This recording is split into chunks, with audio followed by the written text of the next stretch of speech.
Hey guys, দেখে বুঝতে পারছো আমি ভাগ্নিকে নিয়ে একটু ব্যালকনিতে এসেছি। আজ একটু মেঘলা মেঘলা দিন। দেখো আমি আমার ব্যালকনির প্রথমে গাছগুলোকে তোমাদেরকে দেখিয়ে দিচ্ছি। এই যে গাছগুলো দেখতে পাচ্ছ, এই গাছগুলোর গোড়াগুলোতে অনেক আগাছা জন্মে গেছে, যেগুলোকে আমার পরিষ্কার করার কথা ছিল, কিন্তু সৌভাগ্যবশত দেখি কে পরিষ্কার করে দিয়েছে। হয়তো মায়ের কাজ হয়েছে, এটা মা করে দিয়েছে, ব্যাস আমার কাজটা করতে হলো না। এইদিকে দেখো পুকুরের দিকে ঝর্ণার মতো কি ওটা যাতে পুকুরটাতে গ্যাস না হয়ে যায় মেঘলা দিন, সেই জন্য পাম্প সেট করে রেখেছে।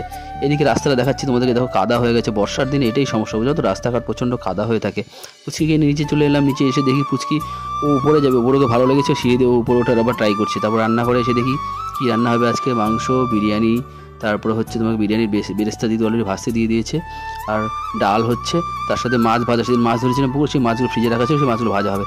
তো বিরিয়ানির জন্য দিদি প্রথমে কড়াইয়ের মধ্যে চালের একটা লেয়ার দিয়ে দিল ভাতের, তারপরে কড়াই থেকে চিকেন পিসগুলো বেছে বেছে ওখানে রাখার পরে দেখো ডিম দিয়ে দিল, তারপরে আবার একটু পেঁয়াজের বেরেস্তা দিয়ে একটা লেয়ার ভাত আবার দিয়ে দিল, তারপরে আবার বেরেস্তা পেঁয়াজের দিয়ে তারপরে একটু গ্রেভি ছিটিয়ে দিয়ে এবার কী করবে, ঢাকা দিয়ে দিল। এবার আমি বাইরে আসলাম, বাইরে এসে দেখো কত সুন্দর ওয়েদার, বৃষ্টি একদম পুরো দমে পড়তে ধরলো। আর আমি যেহেতু কিছু কিছু কাজ করলাম, কাজের জন্য আমি মাথা প্রচণ্ড আমার ভিজে গেছে। এদিকে পায়রাগুলো দেখো ওরাও স্নান করছে কত।